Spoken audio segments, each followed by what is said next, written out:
Hey, what's up? It is Megan, and this is the first kind of episode, vlog, or chronicle, or show, or whatever the heck you want to call it, of the Wedding Photographer's Lab. So, I've been a wedding photographer for 7 years now. I've now retired. Occasionally, I still come out and shoot with my fiance when there's nobody else to shoot for me.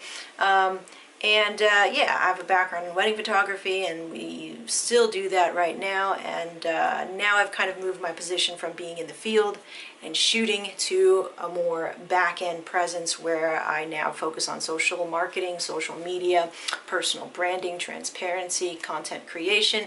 And yeah, that's what I do now for our company, and a sort of very, very, very, very white hat, organic kind of content marketing instead of the black hat shit that we used to do. So on this chronicle or series, I'm going to call it a series, okay, because it's more like a series. It's going to be straight up YouTube. It's going to be me pulling from my bank of topics over here what it takes to run a successful wedding photography business where it's your full-time gig.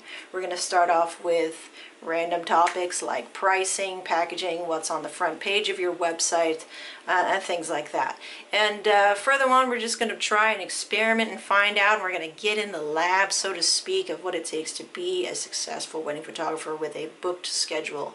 And so we have learned a lot as a couple, and I've learned a lot just by myself and doing the whole content marketing thing, and I'm going to share that with you guys here on this series. And of course, this is going to push back to my services as a wedding photographer consultant, so you can find that, shameless plug, over at cleanmediaproductions.com. All right, so let's get into today's first episode, okay? So I was talking to a very good friend of mine. He's a photographer, but he's not a wedding photographer, and he wants photography to become a full-time gig for him, right? So that it can sustain him. And his biggest thing that's kind of keeping him from really even looking at wedding photography as a means of income or as an opportunity for income, because I know that weddings can be jarring and maybe a little scary or whatever the reason may be.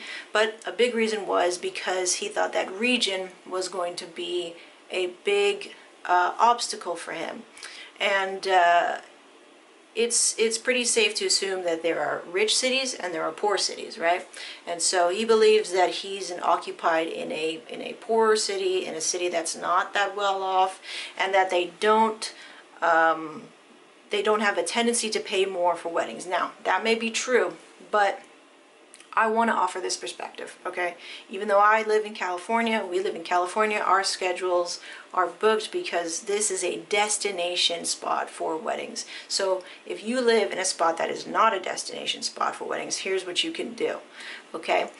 You can market yourself outside of that area. When you SEO the crap out of your site, your branding and stuff like that, saying who you serve, you can say that you're not serving this city, but maybe the next one over that's a little bit more affluent for people who want to pay that premium price that you probably want to put out, right?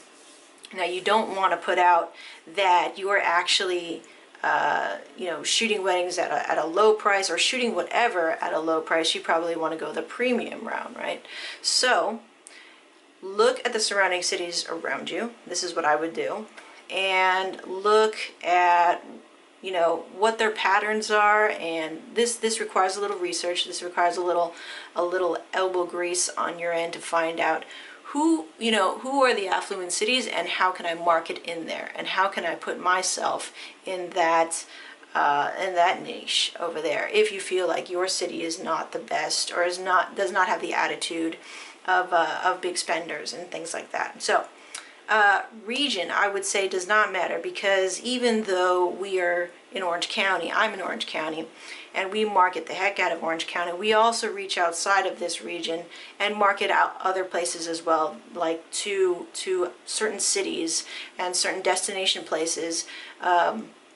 And we include that within our marketing scheme, within our marketing strategy, so that we're not excluding just in this region of Orange County. We'll reach to San Francisco, we'll reach to DC, we'll reach to New York, we'll reach to Hawaii and places like that, and include that within our marketing scheme and our SEO language, so that we don't, limit ourselves to one region. So I would say that region does not matter.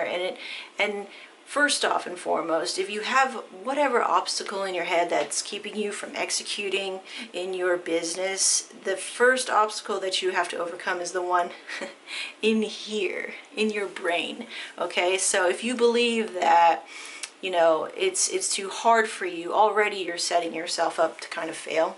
You have to kind of think around that. You have to flip the switch. That would be first, okay? And I know that's kind of woo-woo, but that's very true. Anybody who's ever successful, they go, there must be a way. There must be a way around whatever kind of problem that you have. There must be a way around. Okay, so that's the first episode. I would say region does not matter. You've got to start hitting that issue that you have, that you think that you have, at another angle. Okay, and I just gave you a couple tips in there on how to reach outside of your region and to not stay anchored down to whatever city that you're living in. All right, so that was the kind of first series, episode, whatever you want to call it, in the Wedding Photographers lab. So I hope you enjoyed that. We're going to be putting these out every week. And come on back to cleanmediaproductions.com and you can get all of the show notes there. Okay, so good things. We'll see you next time. And any questions and topics for the blog, we'll put it up on the board and answer it here on the show. All right, good things. We'll see you next time. Peace out.